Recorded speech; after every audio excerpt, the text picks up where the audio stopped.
Hello again.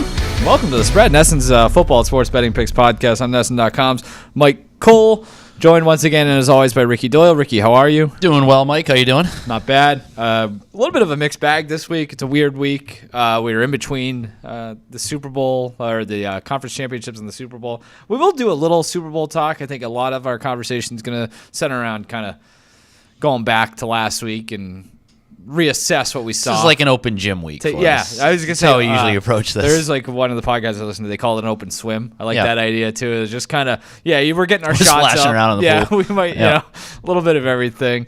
Laying on the noodles. And then we'll get in the Royal Rumble as well, as one does in the week of the Super Bowl lead up. Well, also, I was just about to say, too, I almost tripped up on my words. I just almost called this car talk because we will both get up to speed. I was talking to somebody about it this morning. So my car is in the shop as we speak. Literally right now, I'm getting That's both of us. We're both in the shop. Yeah. How'd you get here? I had to borrow somebody's car. Golly. So, yeah. And I don't, it's a revolving door of vehicles I'm going to be whipping around over the next few days. What's wrong with your car? I don't know yet. I just brought it in, and I'm waiting for the guy to call me. Because it could be in any number of things, as you know. Yeah, I know. So it's really hard to pinpoint it. It's really hard to diagnose. Are you any closer to getting a new car? Like taking that plunge? It's becoming a necessity more so than anything. So yes. An inability to diagnose. So yes. In a timely manner is probably a sign that it's time to go. I would say it is. It's finally tracking towards that. So that's tough, man. Yeah. Kills me though. I was saying you're yesterday not going to have that car for the rest of your life, so I mean, it is what it is. I know it's tough. I don't want to go through the car buying process. So you got to go online. Well, yeah. If it No, I mean like, I don't want no free ads because I dealt with both of the. There are two, I would say, places that you can they do the thing where they'll deliver the car. Yeah.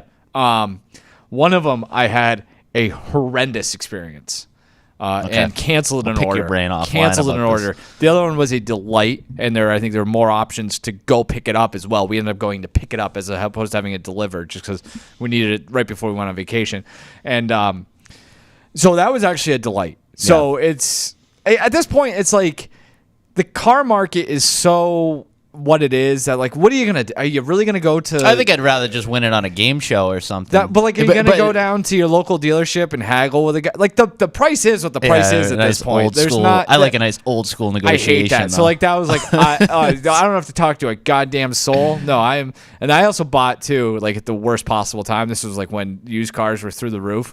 So it's just one of those things where the market is what the market is, and so I literally it was just downloaded an app. I went through everything I wanted to have, when I wanted the thing delivered, or when I could go pick it up, and did all that. Did the financing. I think we might have done the financing through them too. It was okay. It was so much better because I'm with you though. That's a tough. That alleviates some concern because otherwise, like I said, I'd want to do a game show, and it's not even so much just the winning of a car; it's the ability to not have to make a decision. Yeah, just tell me this is your car for the foreseeable future. So I was driving about a week ago. I was going to pick up groceries or something, and I get the thing light pops up, says brake fluid low, and I'm like, that doesn't seem good. So I was like, maybe that's just an issue. I don't know, and maybe it's not a real thing. So driving around, I was finally went to the store, picked up some brake fluid, refilled it.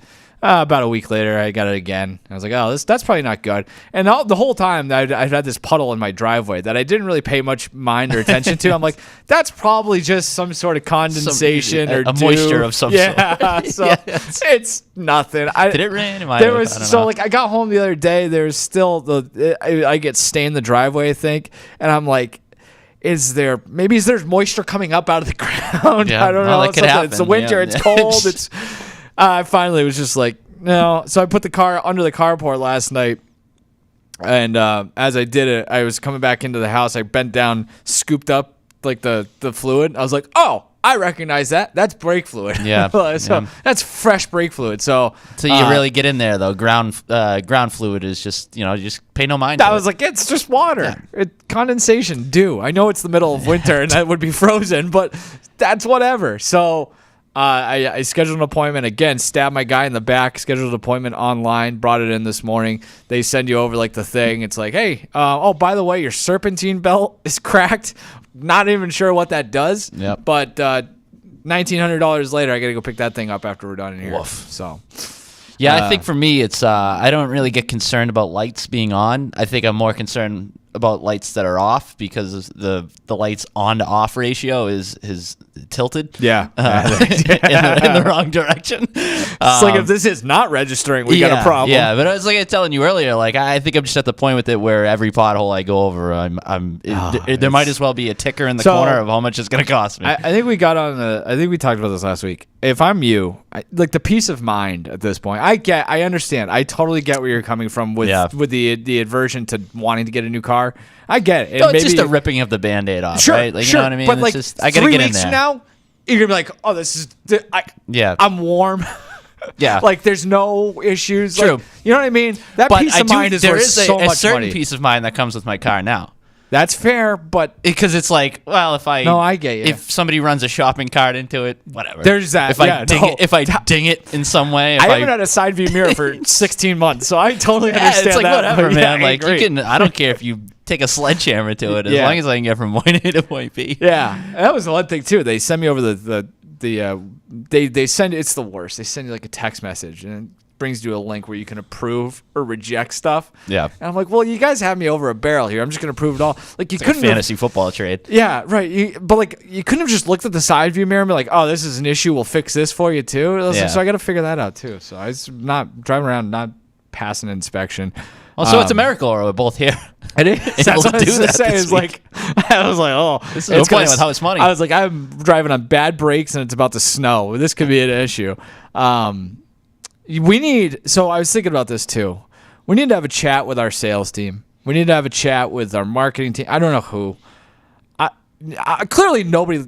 I probably shouldn't say that. I was gonna say, no. Does anybody listen to this program? Because like, there has never been a better chance to get from like the guy down the street to some big major company to swoop in here and in the automotive industry. The spread presented by AAA or something like. We'd be singing your praises in perpetuity. Ripe for the picking here. I mean, it's all we talk about. Like I said, this is a car show at this point, and we have no. I don't want to speak for you. I have no idea what I'm talking about with cars either. No. So like we need a. I brought it in, and the guy's like, "It's the thing we could have him on as guests to even just diagnose in the moment." Yes. Well, that was the thing. We do it on site. So we're versatile. I'm Googling last night and like, how brake fluid leak costs repair. Reddit. Like that's all I do for anything ever. Yeah. And it's like anywhere from $100 to $500. I'm like, oh, that's great. And I'm like, that's okay. But it could be a caliper is a little bit.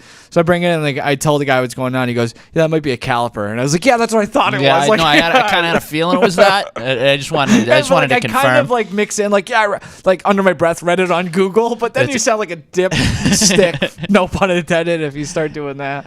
It's just cars suck, man. Come across a pie you can't quite pronounce. It's probably the exactly. That's what I was gonna say. So the other thing I wanted to kind of hit on real quick before we get into it's expensive though. It raises the stakes for our picks every week. You have these expenses coming down the line. Well, it's like, so here's the thing. You might want to start kicking the can down the curb a little bit, or kick the can down the curb. You can do it, you can kick it down the curb, down the road. Kick it in the right direction. So this is something I wanted to float by you. I don't know if you've caught up on any of this. There's some talk of the end of the world coming on. I kind of when you mentioned it, Are you familiar with the woman on Instagram or TikTok? Enlighten me with what's going on. So I guess this girl on TikTok, this woman on TikTok went viral with this was I think the tweet the copy. No, I don't know. TikToker went viral. Are you a TikToker? May 20th. No. So this is the oldest. You should do TikToks of your football experience in the morning. Oh. So there's a market for that. Quick detour. Football thing's been tough. For Christmas, I got a drone. I love it. Drones are sick. Yeah. So I'm flying around, taking pictures, taking video. I had to get a new one because that one's broken. I've gone through it left and right. I'm like, I'm going to bring it with me to the football field. Oh, nice. I'm going to bring that thing up in the air. It'll just hover there. And I'm going to have it like... Do the all-22? I'm taking a video of me kicking field goals. It's going to be sick. I'll bring it back for like next... Right. Maybe that'll be Super Bowl preview content. But... So the oldest thing I can say about myself is that I consume TikTok on Twitter and Instagram. Like, that's an old man thing. You know what I mean? with you. Yeah. It's like I'd see a lot of TikTok, It's stuff like that, but it's that through something else. I don't really think of in the moment, but then when you lay it out like that, like when you're getting old. That's like my dad. Like, he's like, he sees your dad sees screenshots of tweets on Facebook, and like that's so I was like, oh, that's not good. There's a lot of things too like that, and just like a lot of like names of influencers and streamers and things that like I'm familiar with, but it's more so because it's just like it's our job. Like we have to sort of be. We have to be in that ecosystem, but otherwise, I would have no idea. Yeah, we're getting kind of aged out of our own digital ecosystem too. That's a whole nother thing. One thing though, I was gonna mention with that, I don't know. It's the world. The end of the world's coming. Yeah. No, we're all gonna die. TikToker goes viral with the proclamation that the world's gonna end on May 27th. Here's a random headline I saw: Demon on Ouija board predicts May 27, 2025, end of the world. TikTok user shares chilling video. Another tweet, or that was a headline. A tweet says, when was that? Did you give it? May 27th, 2025. So about 2 months. Plan from now. Accordingly. 4 months from now. The tweet says a demon that's been talking in ancient Sumerian to the seemingly normal person since 2013 says that the world is going to end in May 27th. And then somebody on Reddit said, given the state of things, that's not too surprising. Which, like, I mean, that's the least surprising thing of this is like it does kind of feel like end of days, but that's part of the course. Additionally, are you familiar with the Doomsday Clock? I am, yeah. So the Doomsday Clock, I don't know if you caught this. I actually saw this morning. Has ticked 1 second closer to Doomsday. Okay. With the specter of nuclear world war across every corner of the globe, climate is still an issue. Than we've had in maybe some volatility times in the past in high-ranking offices across the world, maybe in our country. So I don't know. Do you pay any mind to this? Do you care? Well, I think we're entering. Kind of hoping for it, given the car situation. Like, can we speed it up? I mean, whereas this is a total boy who cried wolf situation, though. These things just they come out every year. I feel like we were talking about the Mayans like 6 weeks ago. So that was the thing. Mayan calendar. I distinctly remember watching the news in 2012. Must have been 2012 or 2011.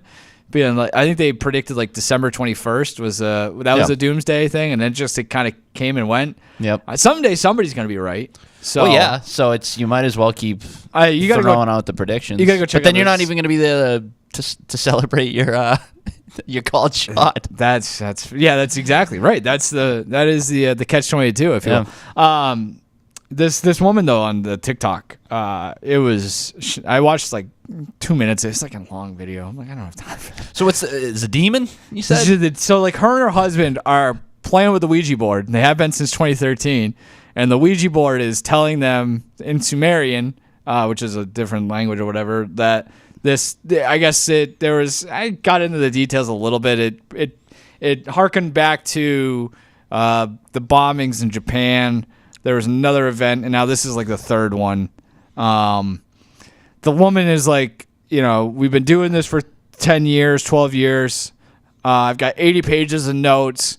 But other than this, we're totally normal people. Yeah. And it's like, well, maybe not. And she seems like she's got her head screwed on straight. My theory, it's her and her husband. My theory is that he might be messing with her, which would be the sickest long con. I was going to say playing the long game. So that's kind of that. Yeah. So basically, they're playing. There's this. I mean, once the demons start coming into play, that's when you lose me. If you want to talk like end of days because of all the stuff going on in the world, like that, which is way more terrifying than like some nebulous creature telling you that the world's gonna end. It's just like, look out the door, man. But I did see this. I was reading into it. Skeptics point to the idiomotor effect. Idiomotor. This is where if you were talking to the car guy. This is me. The idiot motor. The idiot motor. I am. When it comes to cars, I'm the idiot motor.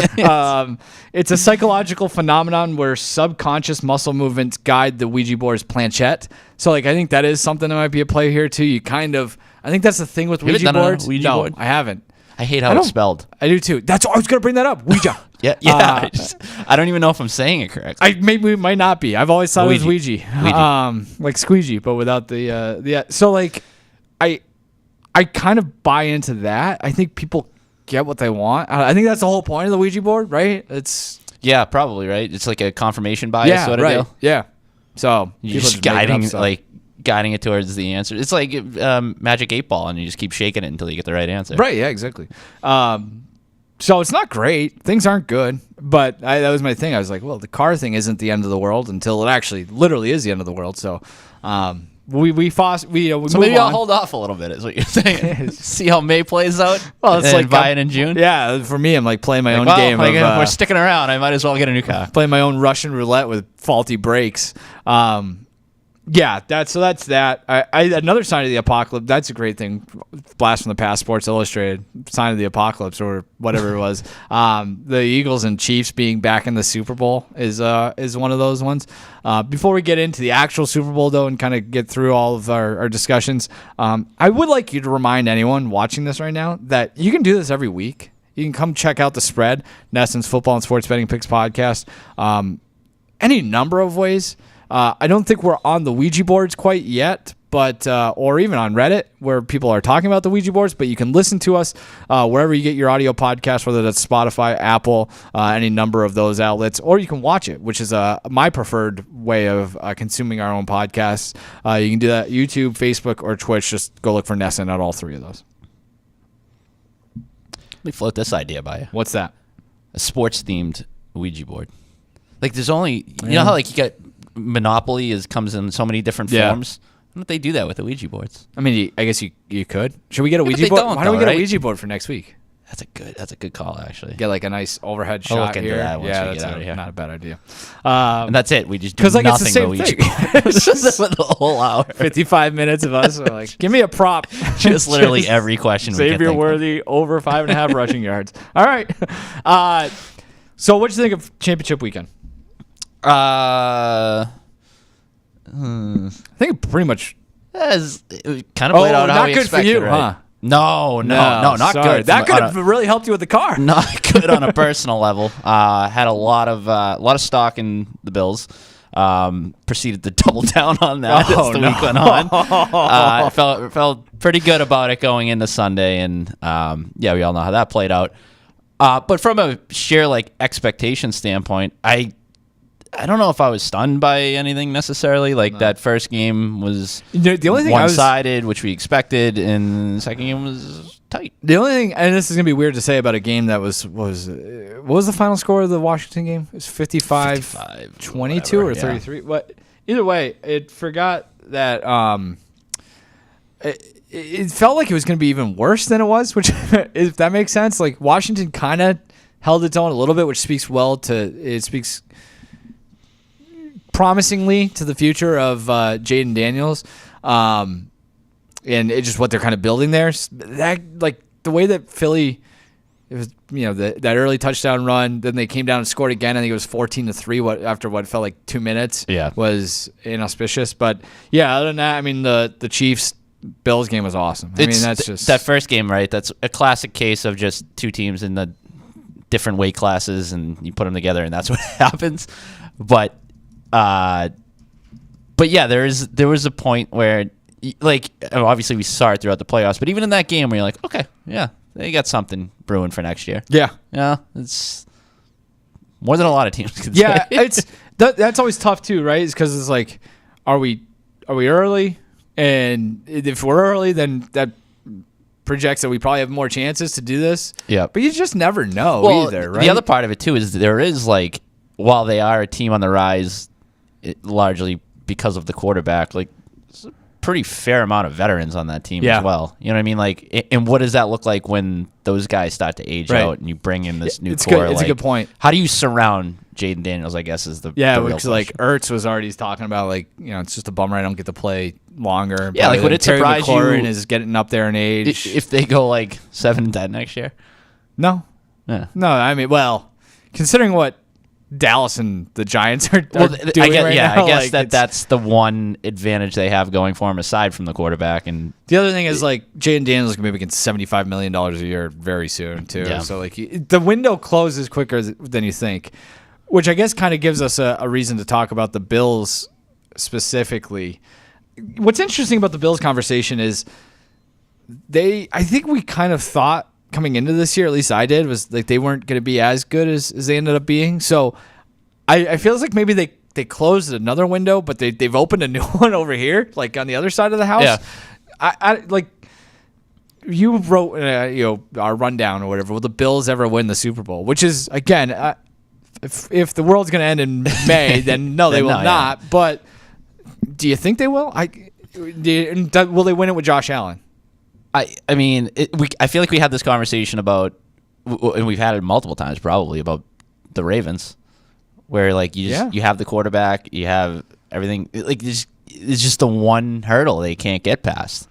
So I mean, it's hard to win a Super Bowl, man. But like you have, to your point, like it feels like a decent runway here over the next few years, and like, so I mean, I ultimately think they do, but I don't know.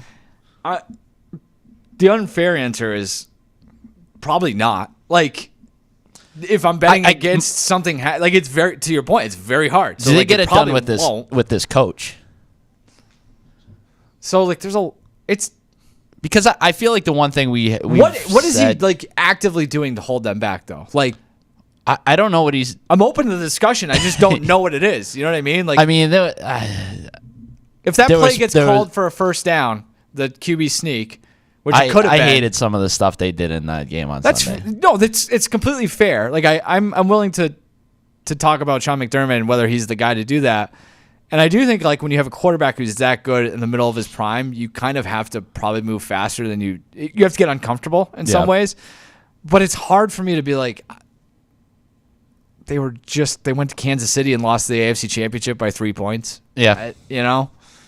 They're going the right direction. They've gotten better. I mean, it is, but it's how many with less bites do you take at that apple before you shuffle the deck? Which, you know what? It feels like they kind of did that this year with the roster reconstruction, right? Like they were like, well, we got some older players, particularly on the defensive side, and we've got to change. A lot of it was out of necessity, either age or contract situations.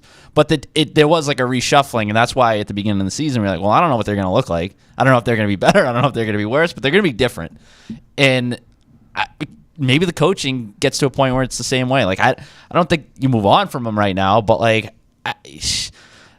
that seat's got to be getting warmer with each passing missed opportunity. And I guess ultimately it comes down to, well, you better feel good about the next guy who comes in. Like if there's a slam dunk candidate out there, I don't think you should hesitate to make a move. Absent of that, I don't know if you make a move just to make a move. You know what I mean? Like it's kind of like the Mike McCarthy conversation we had last week where, okay, if you got rid of McDermott and then you looked at the field of candidates and it wasn't an overwhelmingly positive choice, it's like, well, what the hell were we just doing? Well, that's a tough way to live life too, though. Like, I guess if you move on, you better have some conviction about the next guy. Sure. I just think if you're like, and it's not going to wait for a better option to come up, that's more or less a lame duck, and I don't think that helps anybody. You can play it close to the vest. You don't need to come out and say, we'll keep him around until something better comes available. But I think that kind of plays itself out in actions and decisions that are made around that. I thought they had cap room, but it's just, do I go to like Chat GPT? How hard is it to get? Why is it so hard to get cap room? We can get a doomsday clock, but we can't get salary cap space. Well, it's just like these contract sites are always so tough. I'm like, am I looking at this year or for next year or the off season? So, according to this one thing, they have 557,000. We can ask the Ouija board next week, and that's okay. Yeah, that's a good point. Totally fine. Apparently, they're going to go to minus 2.5 million, and that's somehow going to be an increase. So, they're in a tough spot. I think with the McDermott thing, I might be tempted to move fast.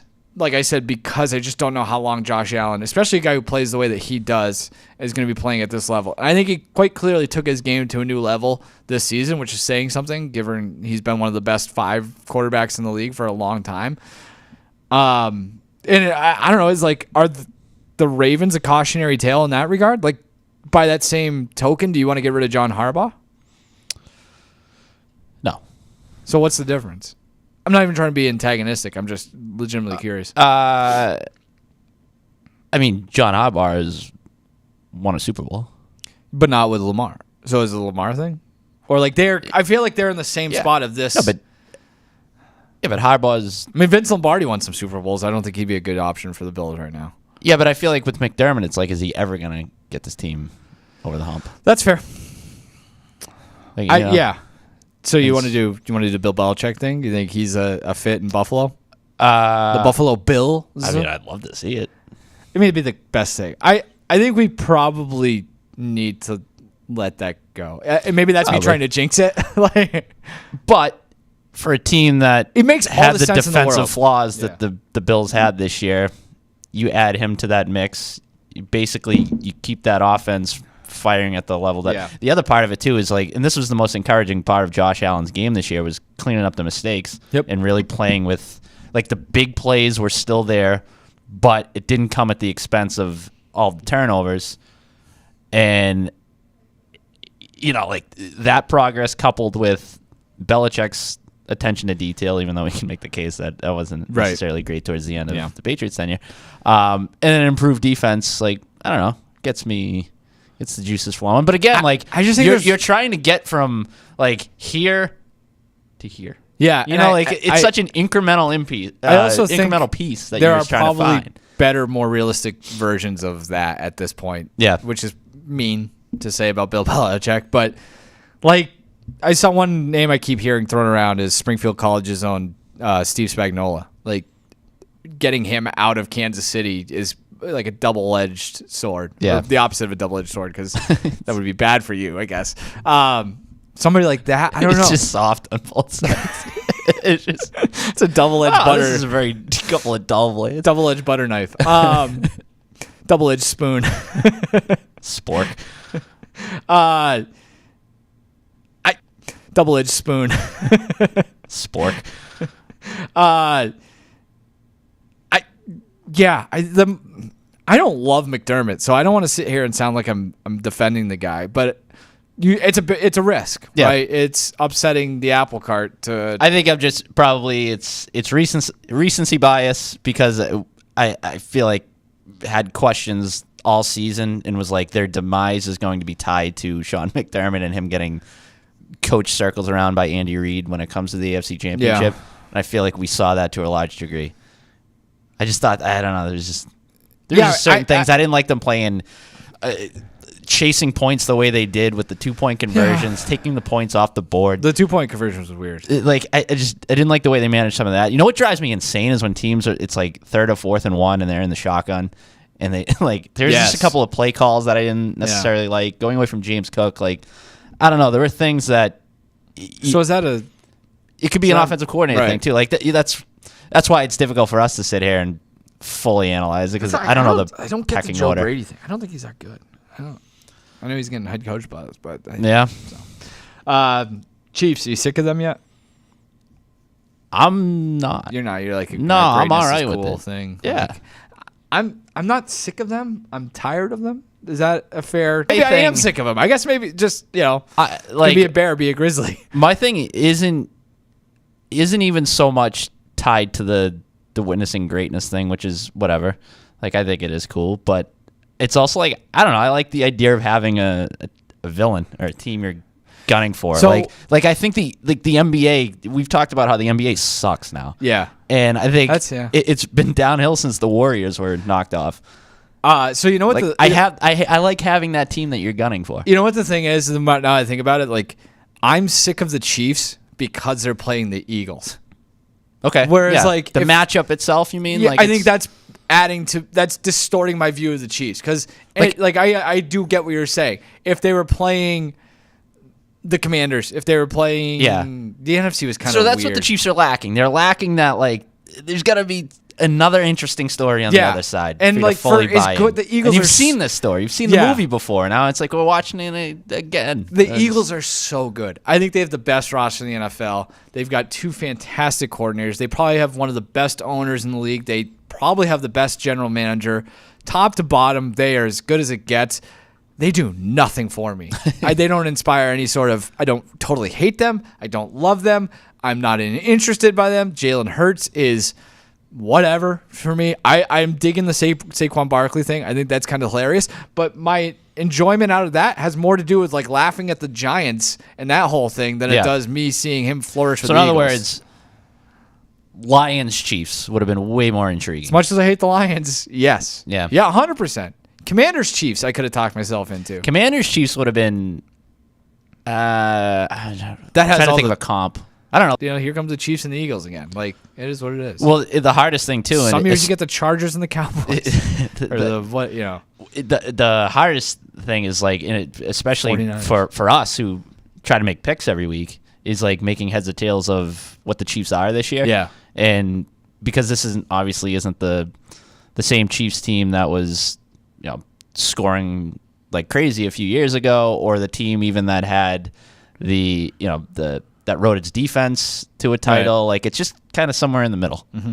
And it's like, which is, I think, a strength, obviously, in that like they can beat you 100 different ways, but it's not sexy. No. It just kind of Which is weird. Like, so I just want to make one quick point, because I have something tied to the sexiness of it. The one thing I've realized is that I hated the Patriots.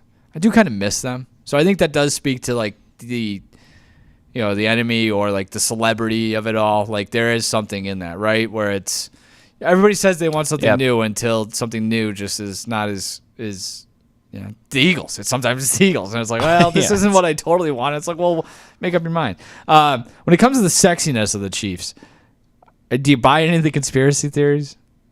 No.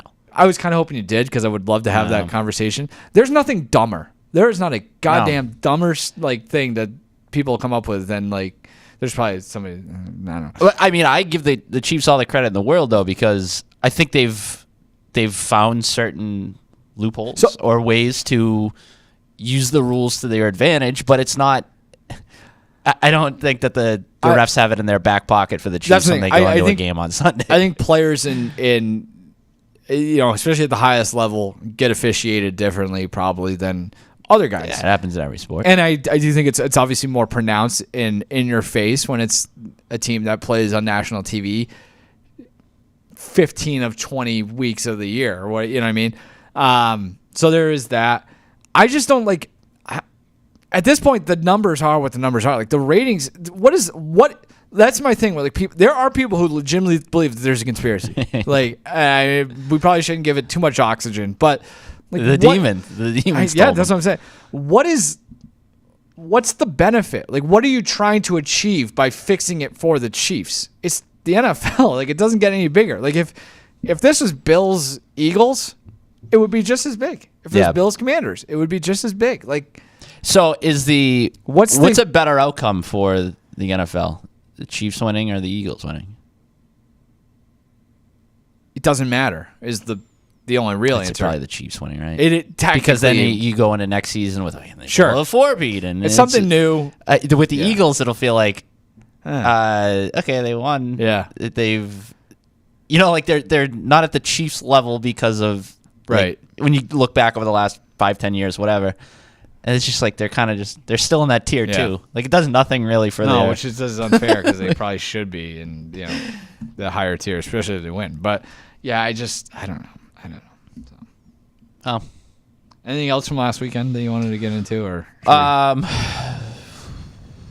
No. Okay. Super Bowl is next week, and we'll have another show next week to go over the Super Bowl with all of our picks. We'll really get into the nitty-gritty next week because we got 50-plus minutes to fill. Please join us on Thursday with the Spread and Essence Football and Sports Betting Picks podcast. You can do that one of two ways. You can listen to us, and you can get that wherever else you get your audio podcasts. That could be Spotify, that could be Apple, that could be any number of fine outlets that distribute podcasts, or you can watch it. And you can watch it by going to Nesson's YouTube, Twitch, or Facebook page and pulling up the spread there. And catch us every week as we break down everything in the sports world. Probably over-promising a little bit there. But so let's dip our toes into the Super Bowl here with about 20 minutes left to go. So any big picture takeaways? I think like this is part of the problem with like the proliferation of sports betting, and everybody is sharper than they've ever been, and the teams are so good. The Chiefs are 1.5 point favorites here. The total is 49.5, which is just like the most vanilla. Like, yeah, I don't even mean that in a way like what else do you expect? But spoiler alert for next week, it's going to be hard to sit here and like make any sort of point spread value proclamation. But stick around, come on. I just think I think that's a line made to not. I don't know. I mean, I guess it is made to induce action, but like this would be talking about the spread would be so much more interesting to me if this was like 3. Yeah, you know what I mean. I think it probably should be the closer 1.5 to 3. reflects what there was the same line that the Chiefs closed against the Bills, correct? Yes, I believe so. At home. At home. How do you view the Eagles relative to the Bills? I'm just trying to reverse engineer. So yeah, that's a good point. Try to back into maybe we stumble into something here. Yeah, Mike. no, that's fair. I think the Eagles and the Bills are kind of the same. Is that fair? No, the Eagles are a better team. The more I think of it, that would have been a much cooler Super Bowl. What, Eagles and Bills? Yeah. Yeah, I know, man. You said you're not tired of it. So. I'm not, but when presented with that alternative. Yeah, right. I just think the story's better. But so what'd you say? The Chiefs were 1.5 point favorites at home last week, which is basically saying the Bills are 1 point better. It's pretty negligible. And so this is saying on a neutral field, it's 1.5. So I mean, it's literally just saying the Chiefs are 1.5. So the Bills were the best team in football. Is that what? So I think the Eagles are the best team in football. I do too. And like I think, like you said, their roster is like both sides. It's just they're a well-oiled machine. I like how they win games. Like I like that formula. Maybe that's just an old school take. Like I like the idea that they can lean on the running game, have a good defense, win the battle of the trenches, if you will. So like this number and like there's so much narrative and stuff you have to consider with this in just pedigree and all that stuff, which makes it so complicated from a betting perspective because it's unlike if we were looking at Eagles Bills, I think you look at it from much more from just a sheer like on the field standpoint. Yeah. Whereas now like you have so many other variables when it comes to thing, right? It's the Chiefs tax or I think the Eagles are better. I think they theoretically should win the game because they're better, but you don't feel comfortable. They don't have Andy Reid and they don't have Patrick Mahomes. Like, and in a one game thing, especially, they are going to feel more comfortable in this situation too. I mean, I know the Eagles have been there, but this is habitual for the Chiefs. So, yeah. That's pretty fair. Like that's what it is. You know what I mean? That's what I'm saying is like there's not a whole lot to sink your teeth into in that regard. Yep. So we'll have to find other ways to do it. We'll do that next week. We'll really I think next week's a fun week. It's always a fun week. Yeah, because we get some of the props. We get in weird there stuff. And, maybe we'll get a tableclothing in this year. I think I got some of my. Nice. I got some old decorations from next year. Maybe we can cross off 58 and put 59. I heard somebody making a good point where it's like this is on another podcast I listened to. The Super Bowl isn't really like the football season anymore. Like the football season ended at the conference championship. I kind of like agree with that the more I think. But despite the fact it's like the one thing that we use is like the only thing that matters. Right. But It's kind of weird that way it works. Let's do MVP picks or not picks, but we'll talk about it. I think this is always an interesting way to kind of look at the game from a betting standpoint. I figured you and I would just go through, make our decisions, draft a team of MVP things. I guess I don't know how to totally define this. Yeah. I guess it's just like alternate picks, sort of. Yeah, I guess so. Like a serpentine belt. So yes, right. So like this can be any number of, however you want to base it. Like whether it's the most likely to win. Maybe you want to talk about the betting value. Yeah. Sure. So I am a gentleman. I will give you the first pick here. All right. So the one I look at that stands out right away is Jalen Hurts plus 370. Okay. I think this is a rare opportunity to take a quarterback for this market that is not second on the board. Usually it is just like the two quarterbacks are 1 and 2 in terms of shortest odds. Not the case this year, given the Saquon factor. But I think that potentially presents some value because I think if, what if the Chiefs do have something up their sleeve to stop Saquon and you force the Eagles to throw a little bit more. We already saw that in the NFC Championship game. I mean, we talk about their roster like we haven't really had to talk too much about the playmakers they have, but they have that in their back pocket. So, and also there's a scenario where Jalen Hurts runs for 2 or 3 touchdowns. So that's fair. I like that at plus 370. I guess if I'm leaning Eagles, obviously that factors into it. If you gave me $100 and said you got to make a pick here for the MVP, I'm taking Mahomes plus 110. It's a chalk. It's boring. If KC wins, which I still think is probably most likely, who else is the MVP? When we look at the Eagles, it feels like they've got more options. There's different game scripts. Whereas, like if the Chiefs win, I think it's Mahomes. So I would take the plus 110 and be like, whatever. This is there's not a ton of value in that, but I mean, it's Patrick Mahomes. It's whatever. So that's where do you go from there? All right. So I mean, I'm gonna look back at the Eagles. So you said like there's a whole bunch of ways it could play out for the Eagles. I look at AJ Brown, 32-1. Like I feel like he's kind of down the list, and I wish I had it higher because he feels like with him it's been more about availability earlier in the year, so health, but also just opportunity. Like the targets haven't quite been there, but he's been incredibly efficient, and I think this is a matchup that he could exploit. And I think he's finding a little bit of rhythm here as the postseason goes on. So, like you said, the diversity of options on the Eagles side. If the Eagles win, somebody's going to win MVP. So, at 32-1, like you're making the jump from Hurts at 370 to AJ Brown at 32-1. So that would be my second pick. The first Super Bowl that they played, he went 696 and scored a touchdown. I thought like the good historical comp for this would be like Deion Branch. When he had 133 to win MVP. What's crazy about, by the way, Deion Branch, the Carolina Super Bowl, he might have been even better, but Brady won the MVP, which speaks to how difficult it is to win the MVP. So, I like that pick. The Eagles might make that bet. Them winning could present a really unique MVP market because, like, what if their path to victory is their number one defense just shutting down the Chiefs offense? I got another one there. Sometimes it's difficult to find that individual defensive contributor. Yeah. So it's just like, all right, well, who had the best stats on the offensive side? Getting at number 4 here, Saquon Barkley plus 280. Literally, my note just says he's good. Yeah. So there's a chance he runs for 130, 2 touchdowns. Takes his one big play. Gets crowned for the entire season. So where do you go from there? All right, I'm going to look at I'll go to the Chiefs side. I'll take Xavier Worthy.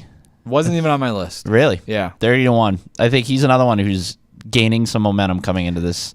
I bet his rushing over today at 5.5 yards. So like that is something too where he can get involved in the game plan in multiple ways. Also, another player like AJ Brown who I think has the ability to exploit the matchup. Like the yards after the catch, I think might be there.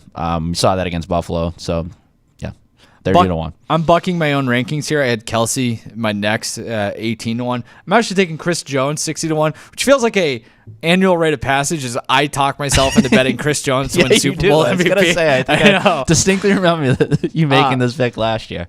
But so he's a moose. He's a monster. He's a Hall of Famer. And so like there's always a chance that he has a historic performance, the best game of his career in a 1-game sample size. And I do think there's some narrative-based stuff here where the tush push, which, by the way, I hate that we call it the tush push. But, like, he comes up. He was big in the middle of that defense against the Bills and their failed QB sneaks. Yep. What if there's a play where he not only makes a stop but rips the ball out of Jalen Hurts' arms or something, and all of a sudden it's a game-changing thing. It's a lower-scoring game type of output. He's got to have a sack or two as well. 60-1 though, there's value there in my opinion. If there's one concern about the Eagles right now, it's probably the interior of the offensive line, right? Like there's some injury concern there, so it lines up well for a big game. Let's do one more each. What do you got? All right, I'll go defensive side as well. Then I'll take Jalen Carter. That's my other one. It's 75-1. I actually took this last week. Looking ahead at 110-1. That's good. So, but like it's something needs to happen, right? Like you get 3 sacks. Do people really want to vote for Jalen Carter too? No, that's why it's 70. Oh yeah, pass. You know what I mean? True. True. So yeah, you want to talk narratives? That could that's a knock against him, but I called him a game wrecker in here. Probably could use a different word. Yeah. I don't know if I'm looking on the defensive side though. He's clearly the one that stands out. So like we've seen the Chiefs lose a Super Bowl before, and Patrick Mahomes is running for his life. If there's a similar situation here, he's the main culprit, right? Yep. And it turns into like Ndamukong Suh, who had like a sack and a half in that game. Devin White had 12 tackles, 2 for a loss in that Bucs Chiefs Super Bowl. Plays that role, right? So to round it out, I'll take Kelsey at 18-1 to get him here at the bottom. Hard to make any case for a pass catcher. Like if the receiver plays well, the quarterback probably is going to win Super Bowl MVP, as we kind of talked about the Deion Branch thing. That being said, like this is all narrative. It's maybe could be the end of his career here. He's the most famous player probably on the field, so I think it goes to him. So, maybe he's Travis Kelce, bottom of the draft here. Let's go. We got like 5 minutes left. I want to get to the wrestling thing, but I do want to do your potpourri here. Rapid fire. Do you have notes for this? No, I just you don't. It's literally just me like messaging you. Do you on have Teams. a favorite Chiefs player of all time? Who? I probably should have gave more thought to this after I. I'll give you mine then. Priest Holmes. Oh, they're very good. Dante Hall would have been mine. Oh, Dante Hall's good. Favorite Eagle of all time? Brian Dawkins. Oh, that's a good one. Mine's Barney Gorman. Does that I like Brian Westbrook too, though. I hate he was a great pass catching running back at a time when that wasn't the norm. Like he was good. I got Barney Gorman. Do you know who that is? Barney Gorman. Why is he your favorite? Garbage picking, field goal kicking Philadelphia phenomenon. KC barbecue or Philly cheesesteak? I feel like this is gonna be an unpopular pick, but I'm gonna take the cheesesteak. I love steak and cheese. My favorite food, steak good. tips. If I could eat one food for the rest of my life, that might be steak and cheese. That's fair. I would still take the barbecue. It's a little more. It's more of an adult. I think it's more grown up. Probably. What's KC? Is that tangy or is that sweet? It's sweet, right? So even better. I mean, I enjoy barbecue, but maybe not to the extent that a lot of other people do. And I get the Kelseys out of my face. Big Dom can go screw too. That's pretty much all it is. Royal Rumble is, when is it? Saturday? Earlier bell time, I think, too. Yeah, I don't like that. So it's just we're running around with like the kid and stuff. It's hard to do that. So keep that in mind when the timekeeper will be clocking in a little bit early in ADP. We've got a handful of minutes left at most. Do you have any leans for the men's and women's Royal Rumble here? Because it looks like, John Cena is the favorite at even money for the men's? Is this as I don't want to say wide open because it's just like that. It is wide open. Yeah, like that implies that any man, one of these 30 men. I usually try to shy away from the odds because I don't want to spoil it for myself. Yeah, but I'm like, there's no way John Cena's plus. He's down to minus 110. Because I'm having a hard time figuring out which way they're leaning for WrestleMania, which obviously is like you work backwards when it comes to the Royal Rumble. So I'm having a hard time. And it all for me comes back to is whether the Rock is coming back. Sure. For WrestleMania, because I think that the Rock is 12-1 at Bet Online right now. I don't think he wins the Rumble, but I'm more concerned is he coming back for Mania season? Because that if you get in Rock Roman or even Rock Cody, then that jumbles the card a bit, and then the trickle down effect of the Rumble. I don't think we're getting that. So it's again, you want to give me $100, make a pick. You got odds there? Yeah. I would take CM Punk plus 220. I think that'd be my pick. It feels like maybe that might be recency bias from the way that Monday Night Raw ended with. They've been doing a good job of teasing multiple different directions they could go with it, which might suggest they have no idea what they want to do either. Call it in the ring, brother. I guess Roman Reigns 3-1. That feels like there's value there. I mean, he can go down the board. I like the idea of like a Randy Orton coming back, but he's not going to win at 28-1. No, but that's what I do like the Royal. I love the Royal Rumble. I think they get hot for various reasons. The surprises, all that, but then like you can build so many storylines within the actual match. I think they could I guess they probably won't because he has a title already, right? He still has a title, Logan Paul. No, I don't think so. No, did he lose it? Okay. Yeah. That's right. 16-1 feels like Yeah. if they want to hot shot that. Doesn't he have a boxing match coming up? Is that You never know happening? with him. So maybe I don't think know. I would probably lean Roman Reigns. Roman Reigns 3-1. Yeah, this is a tough one. So women's, I think Charlotte Flair is by far the That's a lock, number. right?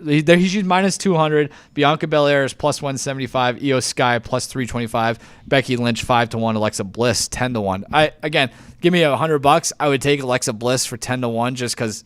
Give me some chaos. Like the fact that they've already said Charlotte's coming back feels like it kind of tips the hand a little bit, maybe, or maybe it doesn't. I don't know.